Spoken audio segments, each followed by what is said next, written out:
throttling. Discovery Roger, go for deploy. Thanks to you and to everybody in the shuttle program. The crew is go for launch. Roger, nice to be in orbit. We have followed in their footsteps to get us where we are today.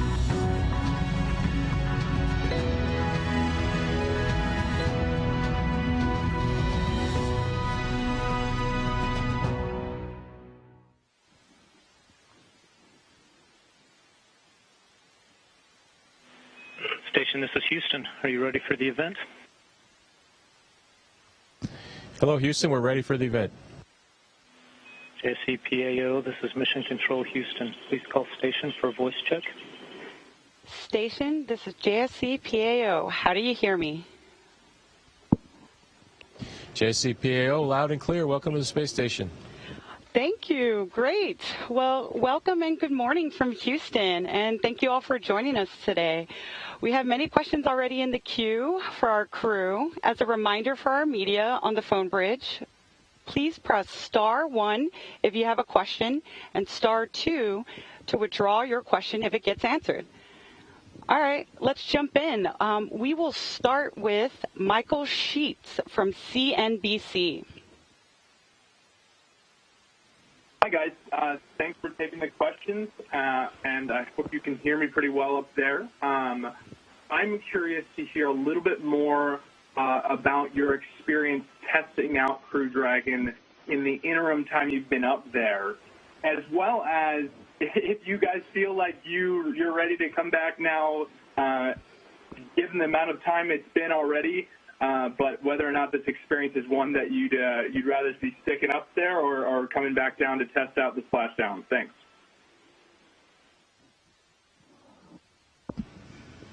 Well, Michael, that's several questions. I'll see if I can remember all of them. But I think, from an on-orbit testing standpoint, we did habitability testing. We tested interfaces. We tested emergency comm. We tested emergency equipment.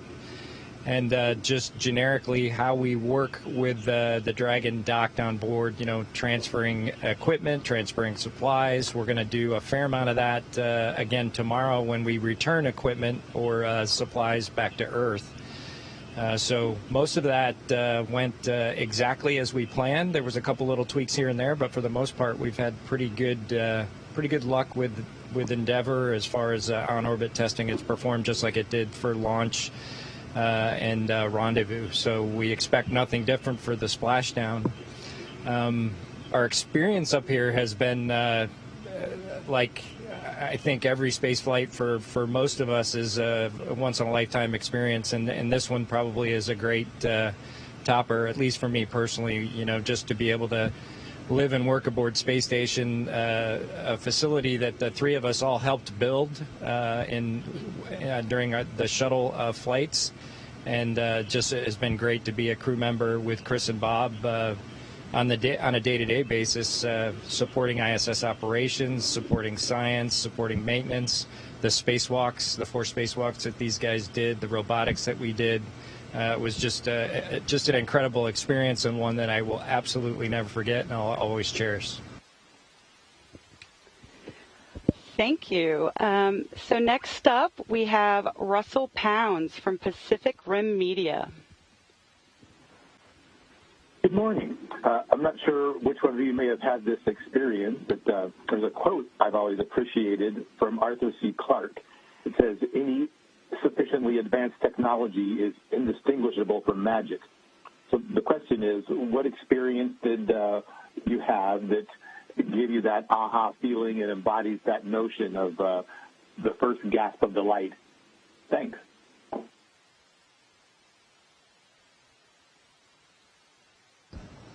It's an interesting question, I think, to really put something out there as so advanced technologically that we would really have to describe it as magic in the way that it works. I think for all three of us, I'm personally from the Show Me State in Missouri, so if something like that was to happen to me and I was baffled by it, we wouldn't be scientists and engineers if we didn't strive to understand what it was. And so there's that initial moment of wonder when you see something that you don't quite understand, and then we strive to understand it. I think that's really our calling as folks that seek out and continue to try to find the answers to unknown questions. questions, anything that we found like that, we would pound flat until we did understand it.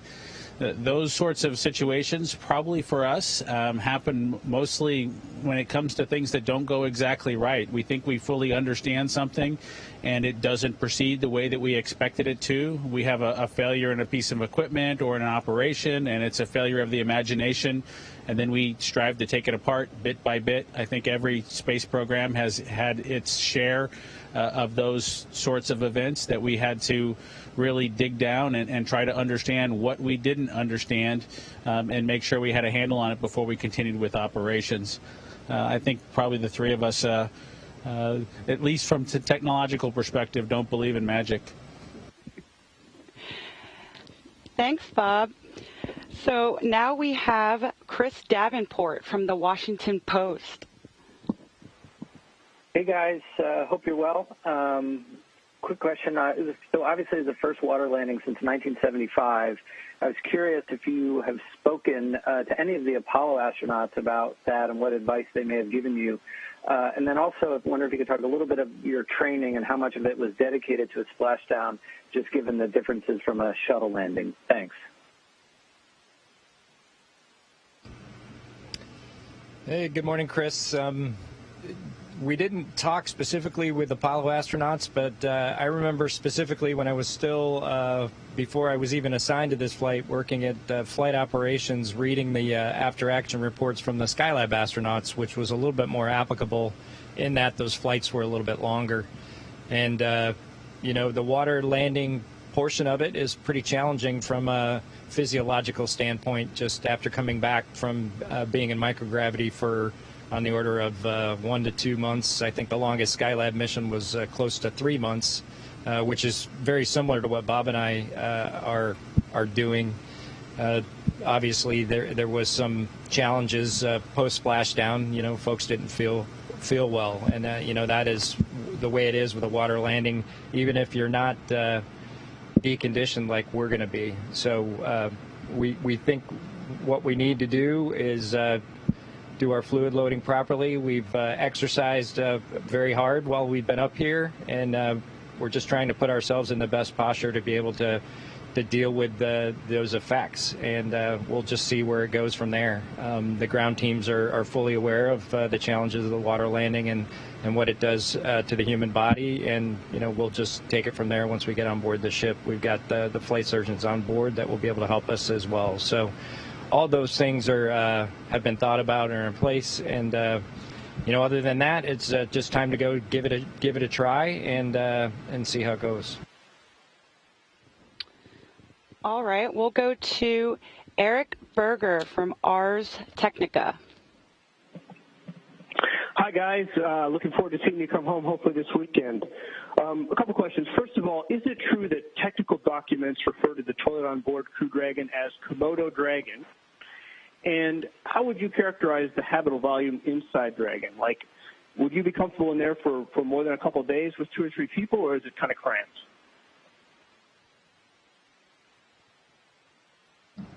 Well, Eric, good to talk to you. I think we're not familiar with that Komodo Dragon reference for our on-orbit procedures, so that's not what we call it. The only other name other than Crew Dragon we've used is Endeavor, and we really appreciate the SpaceX guys allowing us or being comfortable with us putting a moniker on board their ship. It's something that we really cherish the opportunity to do.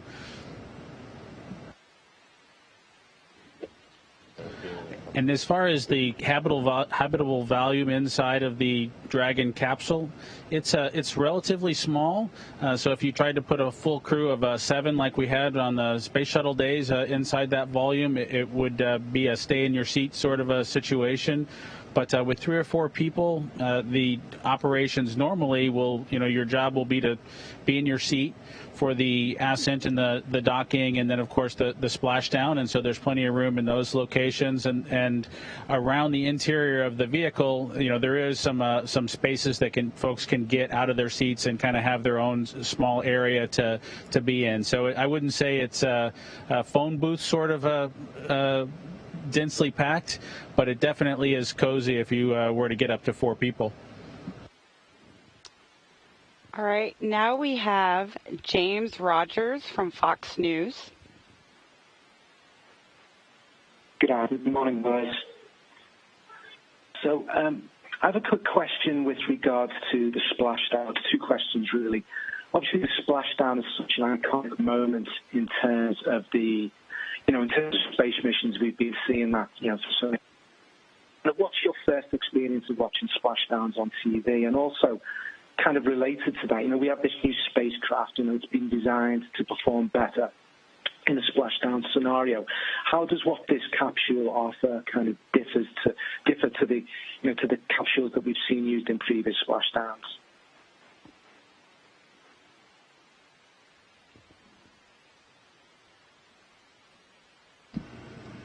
Okay. Yeah, we had a hard time understanding the question, but I think just in relation to splashdown, as far as what we would experience, is that what you were asking? Yeah, and also just in terms of, kind of how does this capsule differ in terms of, the prior capsules that we used in splashdown scenarios? I know a lot of design attention is being paid to that. And so how is it different? How is it better?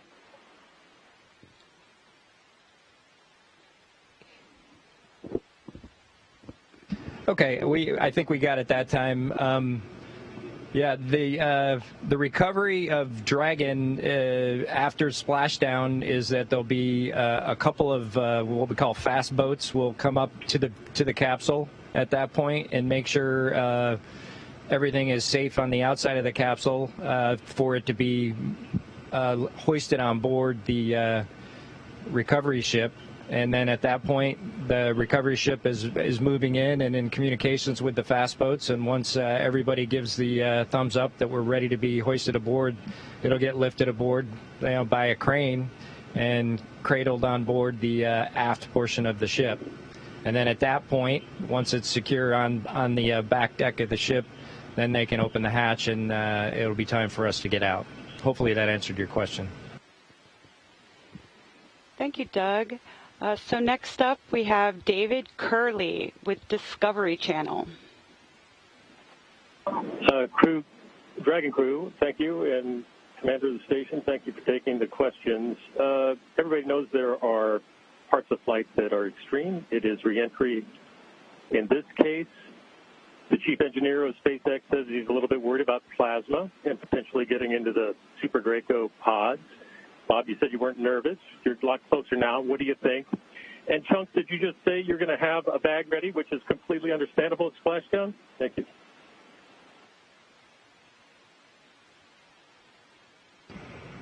Well, Howdy, I think, as we get closer, I think we really focus more and more on our preparations to be ready for the splashdown activities. We spent the day today working through the onboard training that will refamiliarize us with the splashdown activities, what our responsibilities will be, the things that we'll monitor.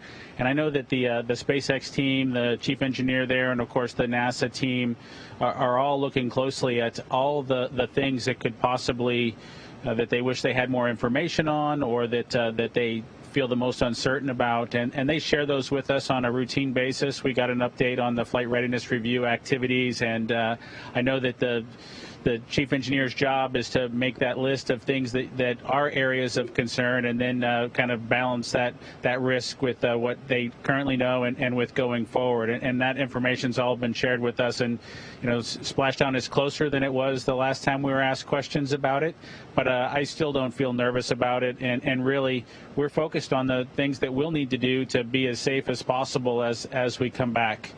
And it does take a little bit of time, so I'll answer for Doug and say that we'll both have the appropriate hardware ready should we start feeling a little bit sick on board while we're in the vehicle after splashdown. But we know the team is going to get us pulled up and on board the ship relatively quickly, and so we're expecting to be as prepared as we can be and have a really good feeling of about being kind of under control as we get through all that. All right, next up we have Andrea Leinfelder from the Houston Chronicle. Hi guys, looking forward to having you back in Houston. My question is also about splashdown. The vehicle pretty much lands itself, so I'm curious what you guys think you'll be doing, what you think that experience will be like, if you'll be monitoring anything or looking out the windows or just holding on? Thanks. Yeah, for the free flight portion of the flight, in other words, after we undock and phase our way back towards the deorbit burn and the reentry, we'll spend a good share of that sleeping and then monitoring the systems prior to and after we wake up.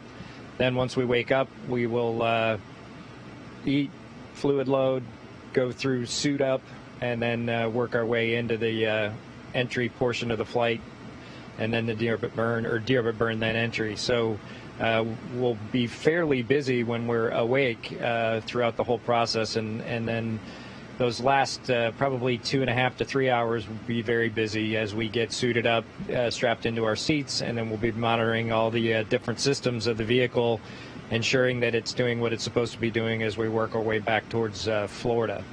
And then it carries on all the way down through splashdown. There are very key milestones that we have to go through that have to happen in sequence and in order and on time in order for everything to go the way it's supposed to. And if not, we along with Mission Control out in Hawthorne, California, the SpaceX Mission Control will be there to assist or to intervene if they need to do as well. So it will be very busy. There won't be a lot of looking out the window, certainly at that point. Where we sit in the vehicle, we can see through those forward windows somewhat, but mostly we'll be focused on the displays and the systems of Dragon. We'll go to Gio Benitez from ABC News. Bob, Doug, Chris, great to speak with you again and see that you're doing well. I have two quick questions. The first, we're all looking at that forecast. Are you at all concerned that this storm may be too close for comfort? And the second one, Bob, we hear your wife, Megan, she's going to be going up this spring. This is going to be her first Dragon flight. What tips do you have for her?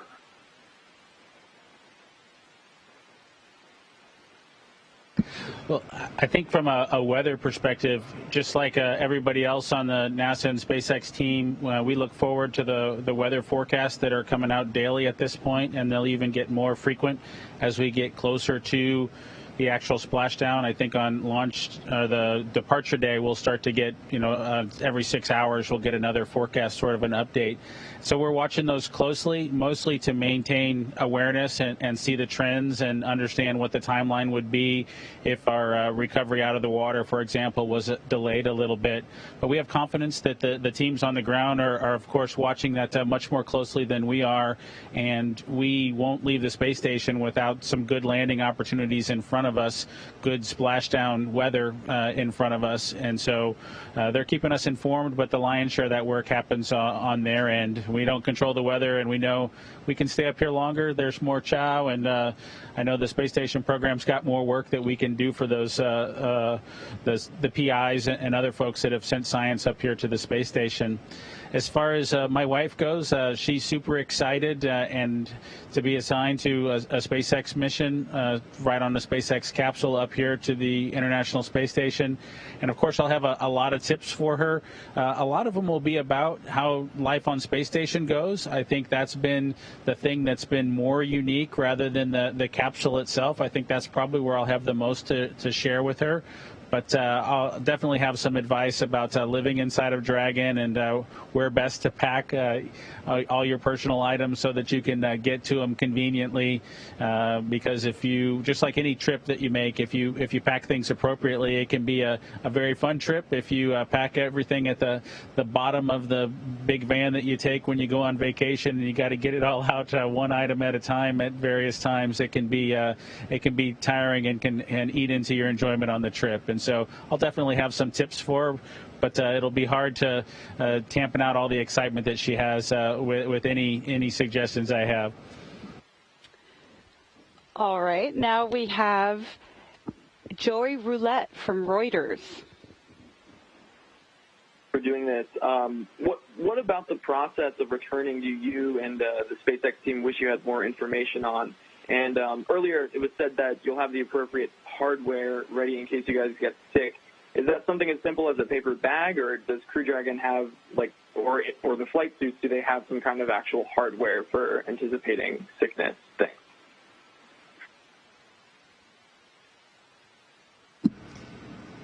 I didn't get your first question, but I certainly can answer your second one. Yeah, the appropriate hardware, just like on an airliner, there are bags if you need them, and we'll have those handy. We'll probably have some towels handy as well. And, if that needs to happen, it certainly wouldn't be the first time that that's happened in a space vehicle. It will be the first time in this particular vehicle if we do, but not the first time by any stretch. As folks that fly in space know, that sometimes going uphill can be a little bit have an effect on your system, and sometimes coming downhill is the same way. So we'll just have to see how it goes, and we'll certainly let you know. What was your first question again? The first question was, what about the process of returning do you and the SpaceX team wish you had more information on? Yeah, I think, the biggest challenge, and it was that way with Shuttle, is just the weather that we need in order to return home. Shuttle had some fairly significant weather criteria relative to Dragon, their capsule vehicle, but we still have weather to deal with. And of course, anybody who's lived on the Gulf Coast or anywhere in the south along the coast in the United States knows that August and September are tough months to deal with the hurricanes that always tend to crop up, and 2020 seems to be a pretty active year by all accounts. So I think the biggest thing we'd all like to know is just the weather. But as with any tropical system, they're, even with today's technology, somewhat unpredictable. They wobble, they move, the center moves. And you have fronts that affect them and where they go, and that obviously has an effect on our landing areas. So if anything, we'd like to be able to predict the weather a little bit better than we can, but we have some of the best people in the business working on this for us, and if the weather is not good, we won't try to leave tomorrow. We'll leave on a different day when it is. Let's go to Marcia Dunn from the Associated Press. Yes, hi. For Bob, I'm wondering if you had a hunch before your flight that Megan would be riding your same Dragon to orbit so soon after your flight. And secondly, have you or Doug been in touch directly with Elon Musk during the flight? And if so, what's he telling you? What's he asking? Is he being reassuring about splashdown? Thank you.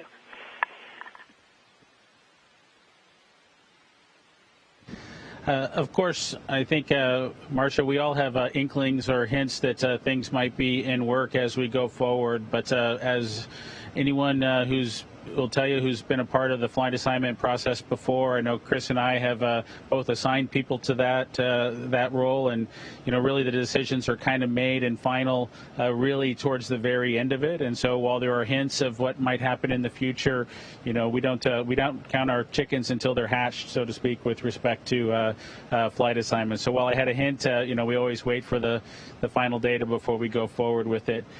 As far as Elon goes, we did spend some time with him pre-launch. And, of course, with the Demo 1 mission, we were able to spend some time with him as well. Once we've gotten on orbit, we have heard from the management team at SpaceX. I know Gwen reached out to us, and Hans reached out to us, and of course Lee Rosen, and then their ops team lead Chris Young. So we've definitely been in contact with the entire spectrum of folks on the SpaceX side, and they've all been, it's not reassuring is the wrong word, but they certainly have confidence in the equipment and the plan that we have in front of us, and they continue to tweak and make updates to make it as best as it possibly can be for the splashdown that we're going to go through here in just a couple of days. And so I think that's probably the thing that really is most impressive about that team, is that willingness to continue to improve, to continue to make corrections. There are things that have changed, minor things, but things that they've thought a lot more about and tested on the ground prior to our splashdown. But since we've launched, and we've gotten some updates on those things, and it's the mark of a good team that continues to strive to make the product, make the event as successful as it can possibly be. Now we have Robert Perlman from Collect Space. Hi, guys. The first spaceship named Endeavour splashed down on the Apollo 15 mission on August 7th, 1971, just a few days and 49 years after your expected splashdown. Can you reflect a little bit on the legacy of spaceships named Endeavour, including your own? And do you intend or hope for Crew 2 to continue to use the name, or was that a call sign just for your flight?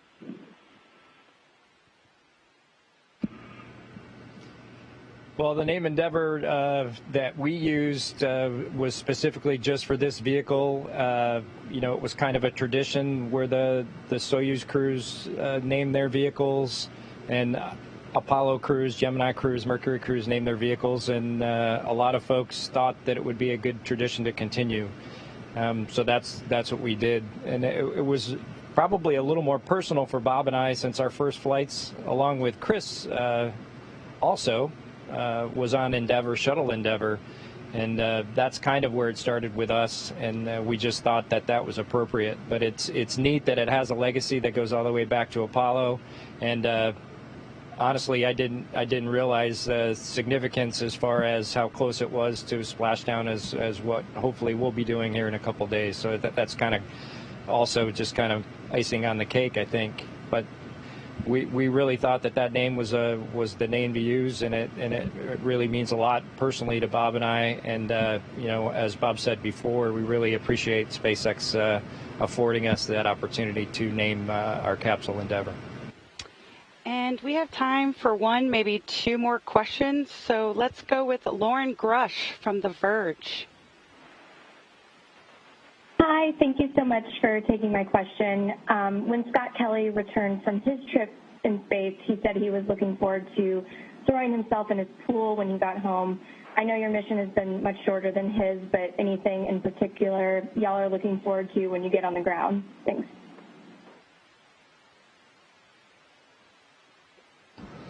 Thanks, Lauren. I think for me, and probably for Doug as well, I think we're really excited to see our families.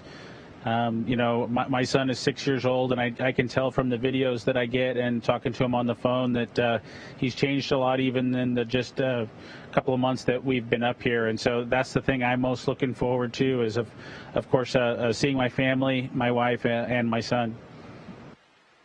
All right, and this will be our last question. We have Mark Carreau from Aviation and Space Technology. Thank you. My question's for Chris. How would you assess what Bob and Doug brought to your mission in terms of contributions to science and technology development, and even just crew camaraderie? Yeah, hi, Mark. It's a simple math equation. There was one, and then there were three. So we effectively tripled our ability to get work done, and with all three of us having been here before, it was in short order that we were running at full steam and getting all the science objectives, as many science objectives completed as we could. And with that, it was lonely conversations I had with myself at dinner prior to their arrival, and with these last 2 months, it's been fantastic to have buddies at the chow table to reflect on the day, think about tomorrow, and talk about world events and that sort of thing. So I'll definitely miss them when they head back. Well, thank you so much, Bob, Doug, and Chris, and your two special guests over there to your right. We look forward to your upcoming return aboard Crew Dragon Endeavour. And Chris, we will see you back on Earth in October. We've enjoyed following your missions from the ground. Thanks to our participants today, and this concludes our event. Station, this is Houston ACR. That concludes our event as we count down to 20 continuous years of humans living and working on the International Space Station. Thank you. And thanks to everyone that participated. Station, we're going to now go back and resume operational comm.